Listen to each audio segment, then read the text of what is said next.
धौलपुर के वरिष्ठ कांग्रेस नेता सहित धौलपुर, जोधपुर, गंगानगर सहित कई जिलों के कांग्रेस और आम आदमी पार्टी साइड नेताओं ने भाजपा का दामन थाम लिया। प्रदेश भाजपा कार्यालय में केंद्रीय मंत्री गजेंद्र सिंह शेखावत और नारायण लाल पंचारिया सहित कई नेताओं की मौजूदगी में इन सभी नेताओं को भाजपा ज्वाइन करवाई गई।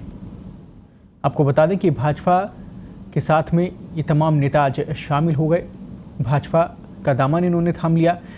आपको ये भी बता दें कि इससे पहले भी कई नेताओं ने बीजेपी का दामन थामा था, चाहे वो ज्योति खंडेलवाल हो या फिर पंडित सुरेश मिश्रा हो या फिर अन्य नेता। आप पार्टी से भी इस पार्टी में युवा नेता शामिल हुए हैं, यानी कि युवाओं की बागडोर जिनके हाथों में थी आप पार्टी के लिए प्रदेश में, वो भी अब बीजेपी के समक्ष इस पार्टी में शामिल हो गए हैं और इसके साथ ही कमल का हाथ थाम लिया है। जी हाँ, आपको बता दें बाड़ी विधानसभा सीट से भी टिकट यहां पर मिलने के अब दावे किए जा रहे हैं उन्हें, जिन्होंने आज पार्टी ज्वाइन की है। और इसके साथ ही मलिंगा का यहां पर इसमें आना हर किसी के लिए चौंकाने वाला भी विषय हो गया, क्योंकि पुरानी नेता रहे हैं और इससे पहले भी बीजेपी की तरफ से बड़े बड़े ये वादे और दावे दोनों ही किए गए थे। पार्टी की जीत के वादे किए जा रहे हैं, बातें की जा रही हैं, दावे भी किए जा रहे हैं। तो साथ ही कांग्रेस के कई नेताओं के बीजेपी में शामिल होने के दावे बीजेपी की तरफ से किए जा रहे हैं नामांकन प्रक्रिया के शुरू होने से पहले से ही, और वैसा ही देखने को भी मिल रहा है।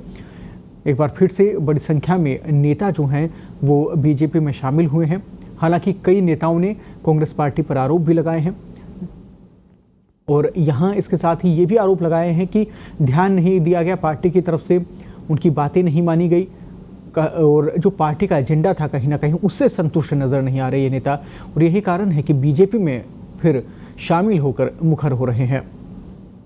और भारतीय जनता पार्टी परिवार में सम्मिलित होने वाले सभी नवागंतुक सदस्य आदरणीय गिरिराज सिंह जी, रवि पचौरी जी, मुश्ताक अहमद जी, अनुराग सिंह जी, दीप सिंह कुशवाहा जी, मांगीलाल शर्मा जी और रामवरण शर्मा जी, जब मोदी जी की नीतियों से प्रभावित होकर, गरीब कल्याण के लिए किए गए कामों से प्रभावित होकर जहां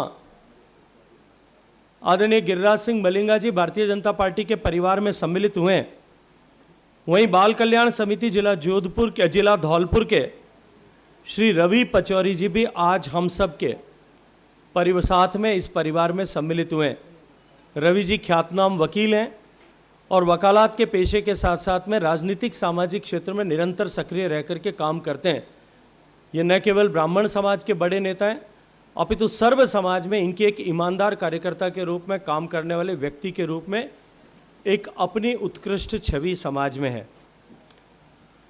कांग्रेस कमेटी धौलपुर के उपाध्यक्ष श्री मुश्ताक अहमद खान साहब, जो अपने समाज और समाज के इतर भी एक व्यापक प्रभाव रखते हैं, वो भी आज भारतीय जनता पार्टी के परिवार में सम्मिलित हो रहे हैं। मैं उनका भी स्वागत और अभिनंदन करता हूं।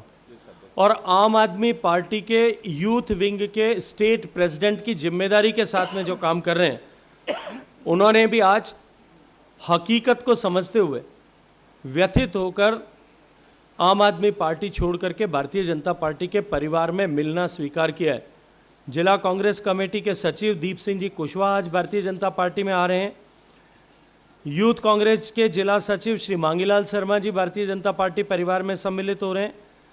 कांग्रेस कमेटी धौलपुर के जिला महामंत्री श्री रामवरण वर्मा जी भी आदरणीय गिरिराज सिंह मलिंगा जी के नेतृत्व में इन सभी कांग्रेस के पदाधिकारियों ने भारतीय जनता पार्टी में आना स्वीकार किया है। मित्रों, ये तो कुछ चेहरे हैं जो आज यहाँ पे संयोगवश उपस्थित हैं, अन्यथा हकीकत ये होने वाली है कि धौलपुर की कांग्रेस कमेटी और कांग्रेस पार्टी पदाधिकारी से खाली होने वाली है और एक शून्यता कांग्रेस में धौलपुर में मलिंगा जी के भारतीय जनता पार्टी के परिवार में सम्मिलित होने के साथ में आने वाली है। मैं इन सब कार्यकर्ताओं का हृदयपूर्वक भारतीय जनता पार्टी के परिवार में स्वागत करता हूं। मैं काफ़ी दिनों से कांग्रेस में था और मेरे को इतना तंग किया गया और वही वजह से मेरे को परेशान किया गया।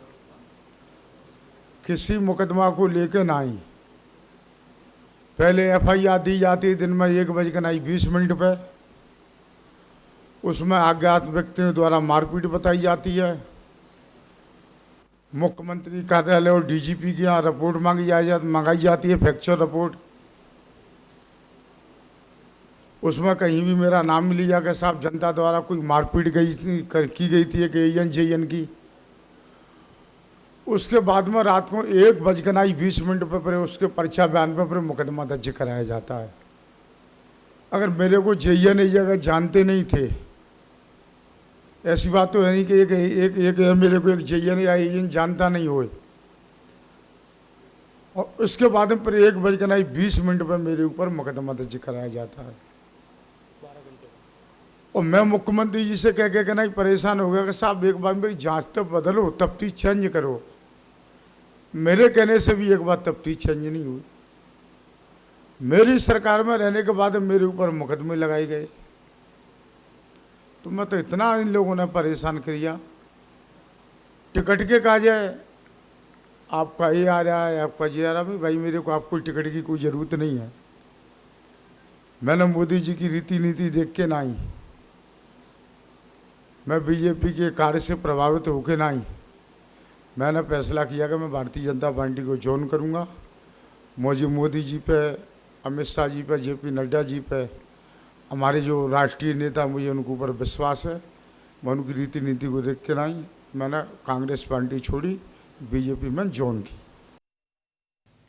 साथियों, जब हम आम आदमी पार्टी में गए थे तो उस समय ऐसा प्रतीत होता था कि शायद ये एक ईमानदारी पार्टी हो सकती है, लेकिन जिस तरीके से निरंतर 4 उनके कैबिनेट मिनिस्टर आज के दिन भ्रष्टाचार से लिप्त पाए जाते हैं, बार बार माननीय सुप्रीम कोर्ट से अगर उनको राहत नहीं मिल रही है तो इसका मतलब दाल में कुछ ना कुछ काला जरूर होगा।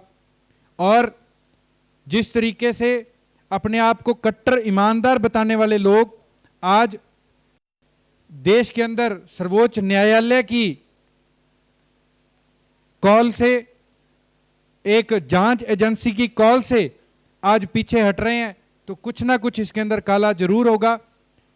इसी परिप्रेक्ष्य में आगे बढ़ते हुए हम सभी युवाओं ने ये निर्णय लिया कि हम भाई नरेंद्र मोदी जी की सोच के साथ इस देश को सर्वश्रेष्ठ देश बनाने में अगर रत्ती भर भी अगर अपना सहयोग कर पाए तो उसके अंदर हम करने की कोशिश करेंगे।